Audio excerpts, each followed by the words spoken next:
So hello guys, mayong udto sa tanan. Good afternoon sis Aviana Zoe. So karon kay magtubag kita sa imuhang questions kay nangayo og tips si Sisi Koy para siyang interview to sa September 4 sa Golden Gateway siguro ni kay dito man siya nag-comment sa post nako about sa Golden Gateway kung asa ko gikan sa una guys.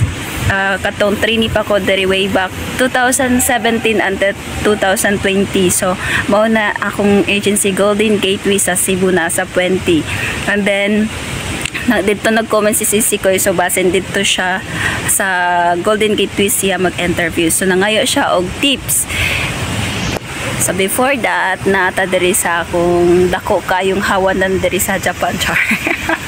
Pito na po sa park guys. Alas 3 pa akong duty, so nagtambay pa ko diri. So karon magawa gid ta or magbuhat jud ko og tips para kay Sisi Koy kay ang iyang interview is karon nang umalabot sa September 4. So naglibog ko guys kung magbisaya or magtagalog. So Tagalogon na lang siguro no or Bisaya na lang. So mag-start ta sa tips. So ang tips gyud no sa outfit. Una sa outfit guys sa Golden Gateway kay kinahanglan gyud siya nga formal attire jud. And then sa mga babayi kinahanglan ang inyong buhok naka ponytail, nakaana jud siya. As in yung kanang hipos jud kay siya tapos mag knit mo, suot mo og kanang knit din ha o para knit siya tan-awon. And then sa mga boys pod kay dapat siya magsimi upaw. So kung kabantay mo din na sa 20 guys, kanang daghang mga upaw din ha nga naka-green og uniform. Mao na sila Golden Gateway na sila guys. And ang mga girls kay naka-pink og uniform. So polo shirt. Next tip. So dapat mag-stand straight gyud mo ang inyong posture na pod. So pag abot sa atubangan sa inyong employer kay syempre sa Golden Gateway guys ang mo interview gid ninyo kay mga hapon jud. Biya gid na kinahanglan nga kamao ka mo nihunggod din na sa Golden Gateway. So while mag-speak sila Japanese na say translator diba sa tapad nila. So katong batch na mo kay panel kasagaran jud din na panel man gyud ang interview diba. So sa amo nga batch kay katong pag first panel na mo kay 10 mi kabuok and then while nagbarog mo so dapat jud stand straight gyud mo. Tarong gyud ang inyong postura din ha kay mao jud na first tan-awon sa kung naka-stand straight ba jud mo, wala mo naghikoy-hikoy kay syempre kung maghikoy-hikoy mo guys ibig sabihin ibig sabihin na Tagalog na nun kay medyo tapulan tagamay ana or dili guys kanang murag lakta og confidence mo na. So ekista ana. So dapat stand straight jud mo. Number 3 tips guys. So nibalhin na kog lugar no kay nainitan kay ko dito char. Ikawat pa gyud. So ang number 3 tip guys kay ang pagtubag na pud ninyo sa mga pangutana sa hapon. So ang hapon guys kinahanglan jud kung mutubag mo short ra jud mubo ra jud guys. Ayaw jud ninyo pataasa ang inyong tubag. Dapat direct to the point jud ang inyong tubag kay kanang mga hapon guys di gid na sila ganahan tubag inyong patuyok-tuyokon sila no. So dapat mubo lang jud siya guys. Next guys, importante sad ni siya no. Kinahanglan sad jud nga mag-practice mo og bow sa Japanese kay mao jud na ang respect nila ang pagbow. So pag ay satsu ninyo daan so kay balo na mumubaw. Good morning sir, good morning ma'am, nana.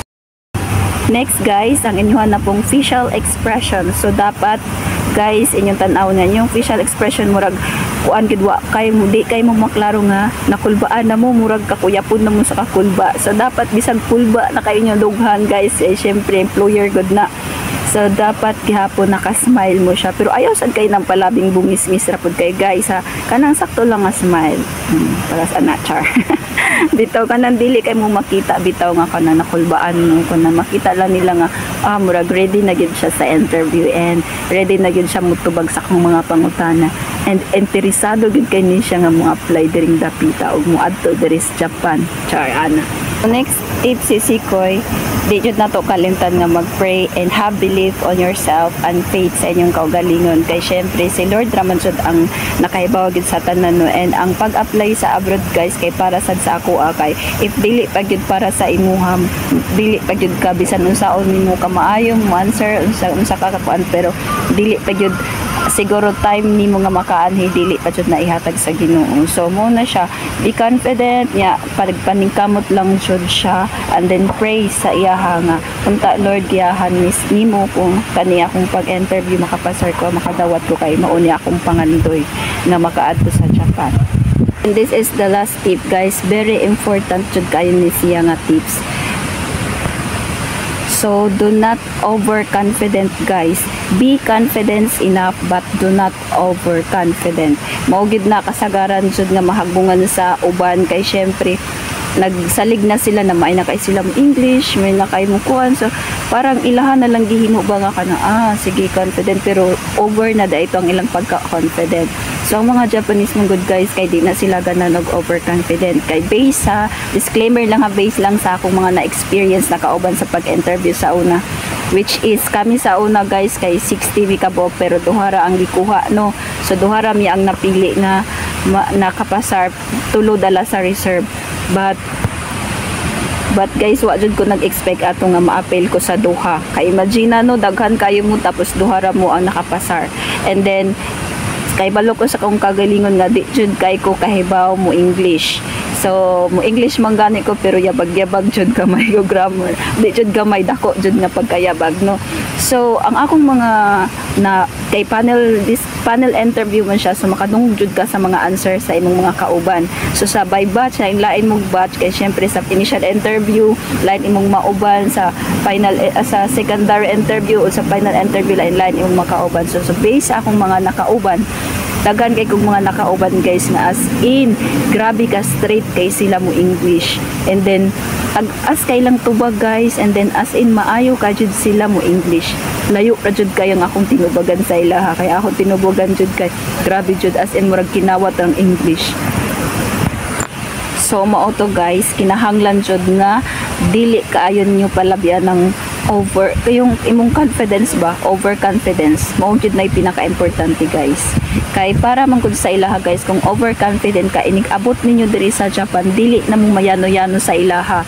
Like I mean dili yano-yano nga kuan ha, kanang daog-daogo na lang dili, pero at dili na mo kayo, di na kayo sila kasugo sa inyo ba, kay syempre overconfident murag perfectionist na kayo sa inyong kaugalingon. So inig abot sa ilaha, madlok na sila musugo sa inyo or muunsa sa inyo, kay basin dili ra mo di ra mo magpa-correct sa ilaha, kay feeling ninyo kamo nay perfect char ganon.